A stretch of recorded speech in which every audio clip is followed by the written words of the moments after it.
Pemirsa, pemerintahan Presiden Prabowo Gibran genap menginjak 1 tahun per 20 Oktober 2025. Banyak program yang dikeluarkan yang inginnya berorientasi pada kesejahteraan rakyat. Apa saja catatan dari program yang telah dijalankan selama ini? Segera kami membahasnya bersama pakar kebijakan publik Universitas Trisakti, Trubus Rahadiansyah.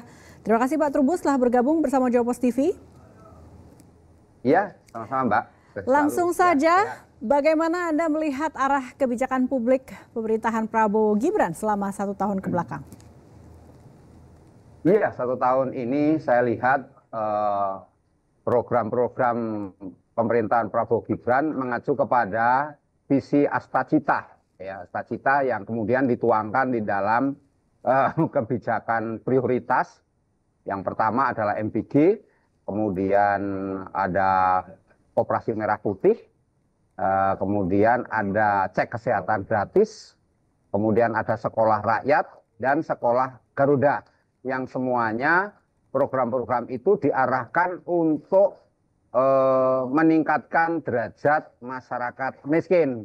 Oleh karena apa? Karena Pak Prabowo sangat peduli, care terhadap persoalan yang terjadi di masyarakat kita, di mana kemiskinan itu menjadi sumber persoalan yang harus dituntaskan di negeri ini berkaitan dengan pencapaian target-target pembangunan yang tidak dicapai dalam rangka menuju Indonesia Emas 2045. Yang kedua, bahwa kebijakan-kebijakan yang digelontorkan oleh atau yang dijalankan oleh pemerintahan Pak Prabowo ini memang 1 tahun belakang ini banyak persoalan-persoalan yang mendera, terutama karena ketidaksiapan dari pelaksana.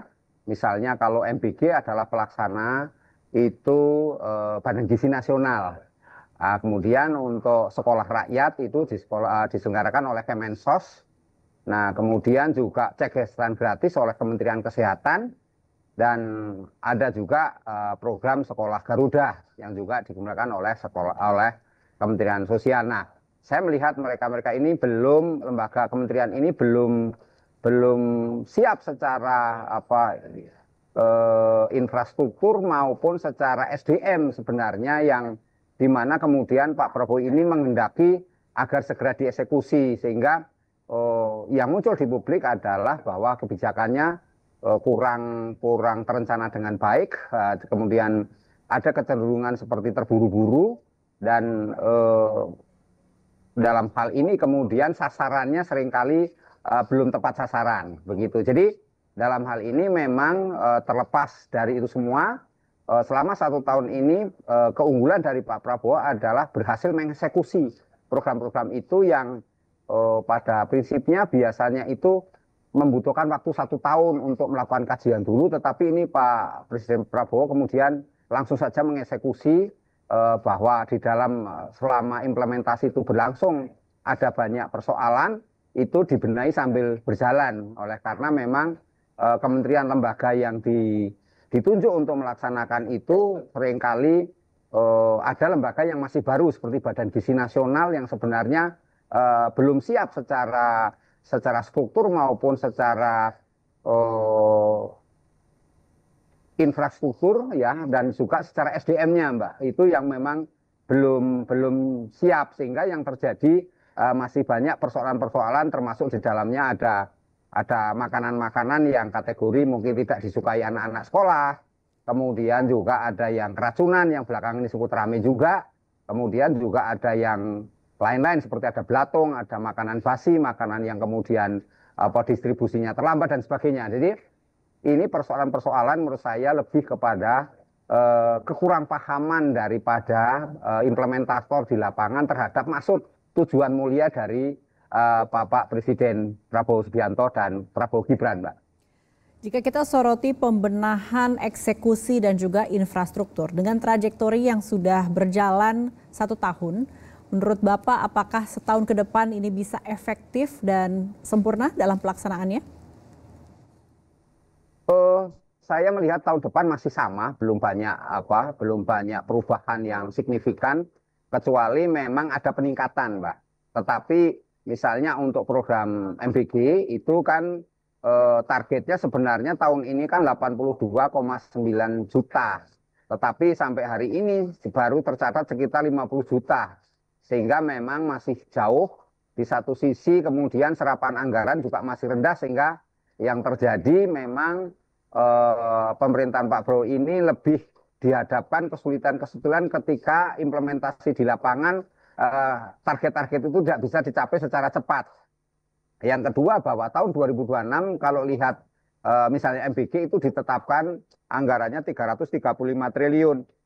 Sedangkan dengan anggaran yang sekarang saja 71 triliun itu baru terserap sangat rendah gitu sehingga belakangan ini juga di media rame bagaimana Menteri Purbaya sampai memberikan ultimatum kepada Badan Gizi Nasional untuk anggaran yang tidak terserap akan ditarik kembali dan kemudian oleh respon dari Kepala Badan Gizi Nasional itu dengan mengembalikan itu uang yang jumlah 70 triliun itu. Nah ini kan polemik-polemik di dalam praktek pelaksanaan. Kemudian juga program cek kesehatan gratis ini juga tahun depan juga saya kira baru mengulang apa yang sudah sukses yang sekarang. Karena apa? Yang sekarang kan sudah 20 juta yang sudah dilakukan cek kesehatan gratis dan 510 kabupaten kota dan 38 provinsi semua yang sudah dilaksanakan.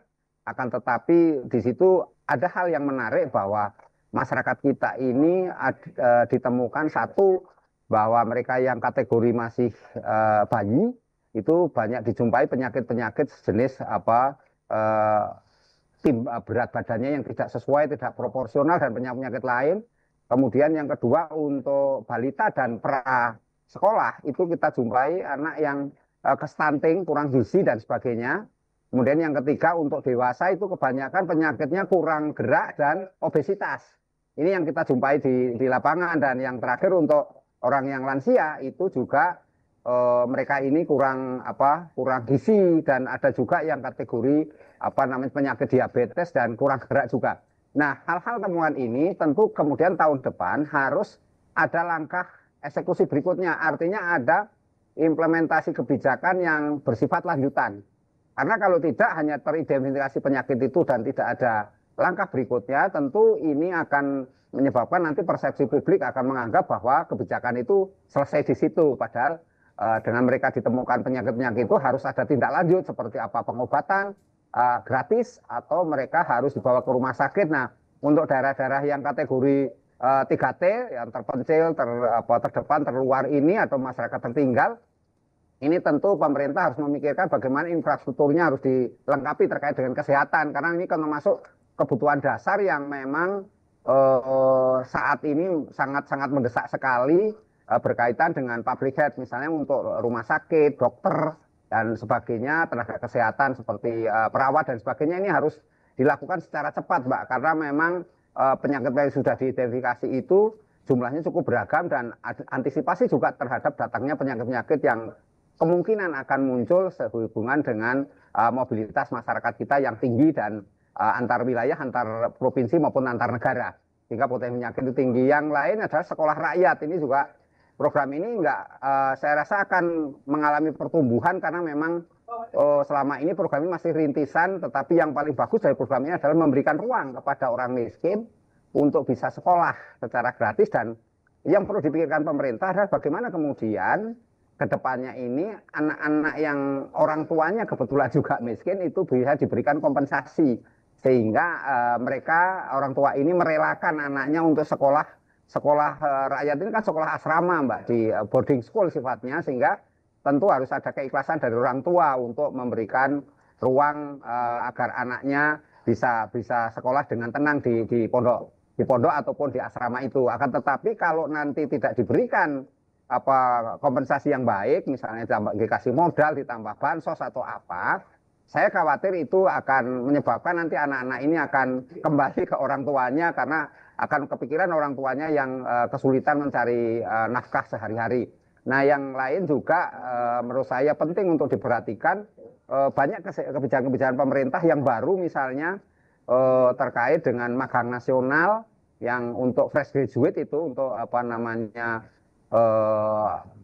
sarjana-sarjana D3 maupun S1 yang baru lulus, tetapi ini menjadi problem karena apa? Karena kemudian perusahaan-perusahaan maupun BUMD ataupun kementerian lembaga ini sepertinya belum siap, sehingga meskipun animonya sangat tinggi sekali, yang sekarang tersedia kan 20.000 untuk perintisan, tapi nanti akan sampai 100.000 dan ini animonya lebih besar lagi. Nah, ini pemerintah harus menyiapkan anggaran yang cukup untuk menyediakan bagi mereka agar memperoleh take home pay sejumlah 3,3 juta per bulan itu. Nah, ini menurut saya hal yang harus diantisipasi untuk kedepannya, Mbak. Kemudian untuk bansos tambahan, ini menurut saya juga harus dipikirkan.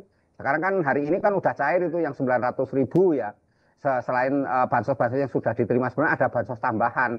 Nah, ini menurut saya juga harus dilanjutkan ke depannya. Jangan sampai terjadi pada kasus ini, Mbak, BSU. BSU itu bantuan subsidi upah yang kemudian diputus hanya sekali saja. Padahal itu sangat diharapkan oleh masyarakat sebagai bentuk kemampuan untuk memberi ya kapasitas daya beli gitu, sehingga pertumbuhan ekonomi dan masyarakat makin sejahtera. Tetapi ternyata program BSU itu ternyata ditutup, artinya tidak dilanjutkan. Nah, ini menurut saya hal-hal yang dalam hal ini pemerintah harus betul-betul memperhatikan. Yang unggul juga dalam ini kebijakan presiden dalam hal soal pemberantasan korupsi. Dalam ini penegakan hukum ya, law enforcement ini cukup bagus, akan tetapi memang setidak-tidaknya sampai hari ini itu upaya-upaya yang dilakukan oleh aparat penegak hukum dalam ini Kejagung, Polri dan KPK sudah cukup memberikan semangat kepada masyarakat dan memberikan kepuasan juga. Sehingga kalau kita lihat seluruhan pemerintahan Pak Prabowo Gibran ini menepati sekarang survei-survei itu sekitar 78% kan. Tingkat cukup tinggi juga, meskipun ada juga lembaga survei yang menilai merah gitu di bawah 3 itu. Nah, ini juga harus menjadi catatan menurut saya. Akan tetapi pertimbangan saya berpandangan bahwa pemerintah sekarang masih pada tataran wajar sekitar 70 inilah 70, nilainya 70 ya dari 100 misalnya. Sehingga ada kemajuan-kemajuan, kemajuan juga hal yang membanggakan adalah semua kebijakan tereksekusi dengan baik, Mbak. Baik, demikian insight dari Bapak Trubus Rahadiansyah selaku pakar kebijakan publik Universitas Trisakti. Terima kasih dan sampai jumpa.